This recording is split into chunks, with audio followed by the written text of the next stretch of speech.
बड़ी संरचना को जमीन से उठाकर ऊपर ले जाना मुश्किल है। आज जो आप यहाँ पर देख रहे हैं ये बड़ी सी संरचना, इसमें 6 बड़ी विजिटिंग साइट्स लगी हैं। मतलब आपके सामने जो संरचना दिख रही है उसका वजन 4,20,000 किलोग्राम है।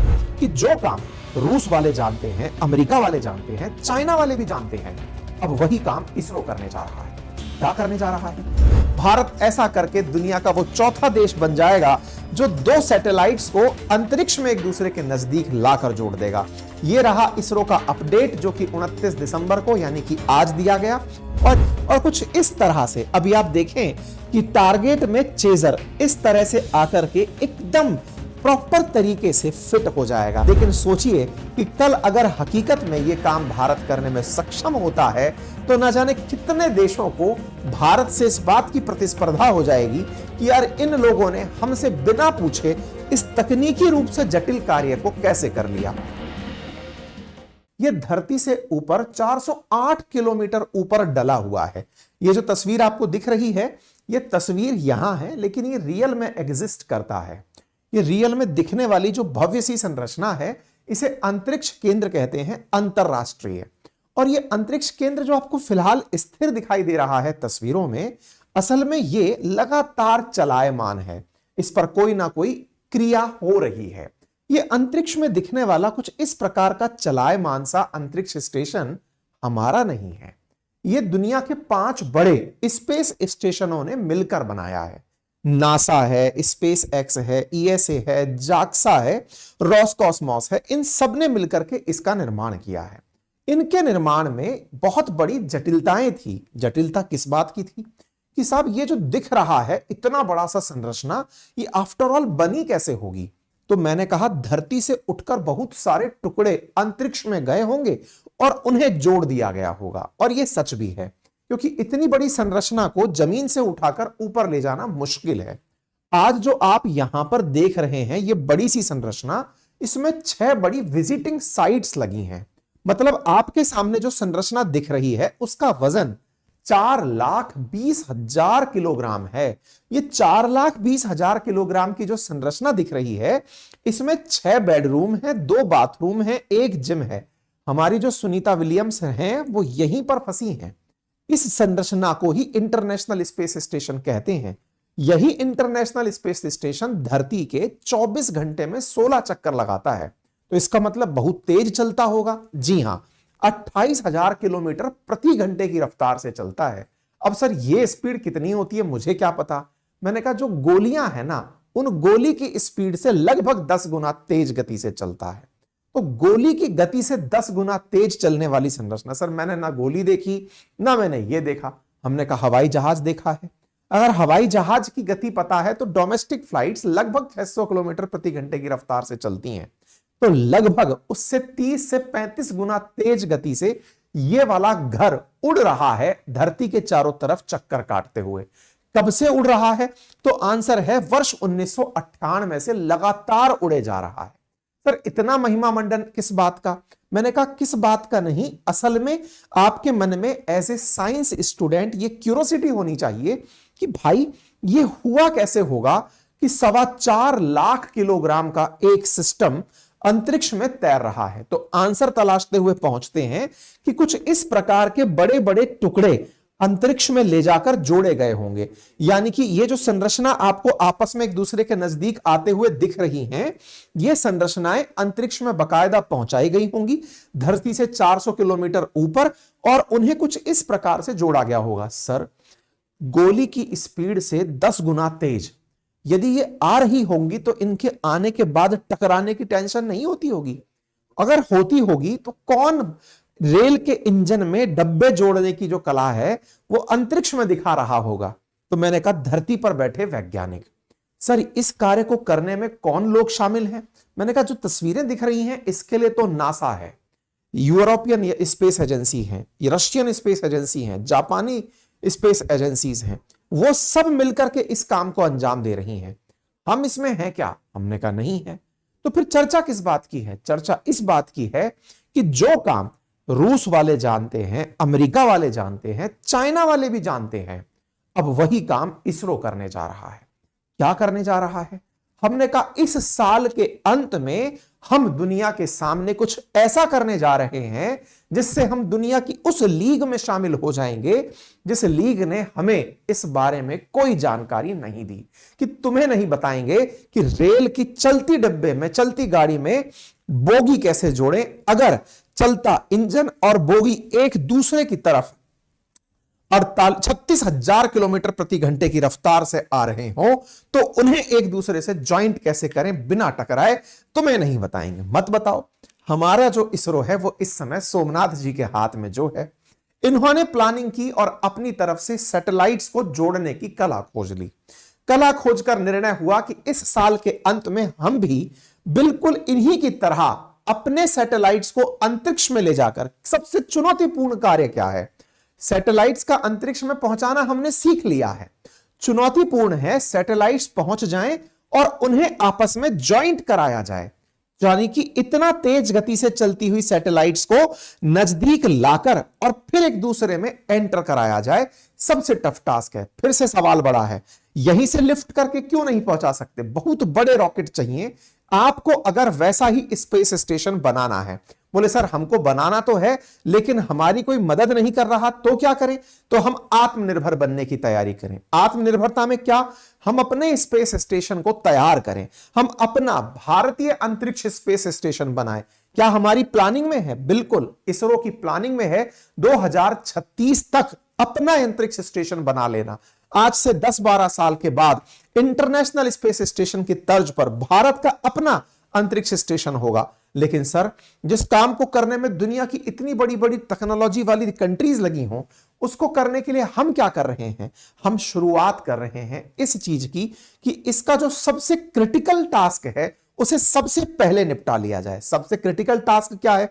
सबसे क्रिटिकल टास्क है 2 सैटेलाइट्स को आपस में एक दूसरे से लाकर जोड़ना, अंग्रेजी में जिसे डॉकिंग कहते हैं।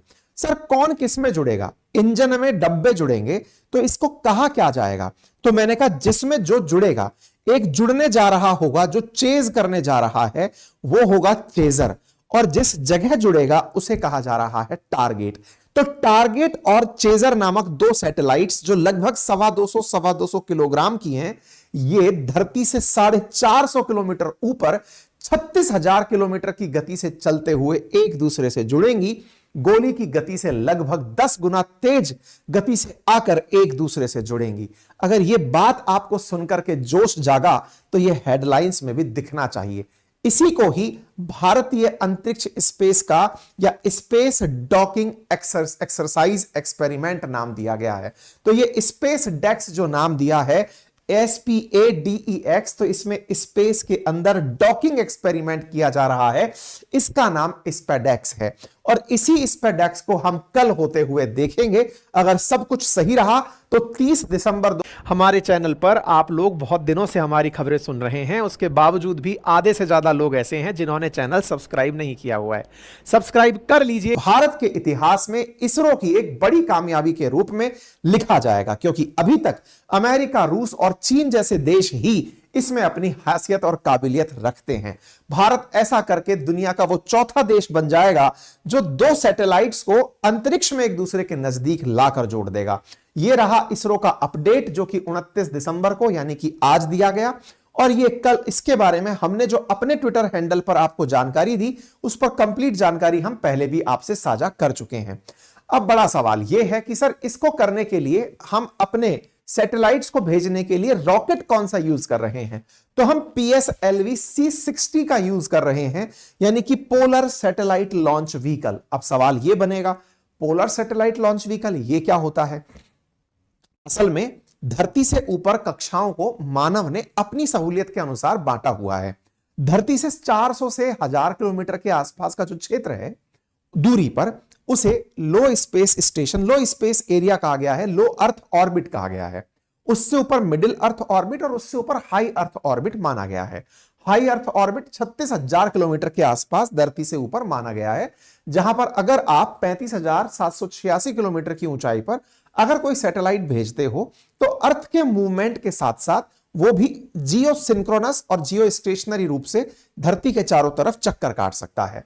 धरती के जो जितना नजदीक होता है उसे टिके रहने के लिए तेज गति से चक्कर काटने होते हैं, तभी जाकर के वो अपने चलने से, अपने मोमेंटम से धरती के चारों तरफ चक्कर काटते हुए धरती पर गिरने से बच पाता है। ठीक है, तो इस कार्य को करने के लिए भारत की तरफ से इसरो अब अंतरिक्ष स्टेशन के निर्माण की पहली कड़ी में श्रीहरिकोटा के सतीश धवन अंतरिक्ष केंद्र से हाल ही में इस PSLV C60 के माध्यम से इनको लॉन्च करने जा रहा है।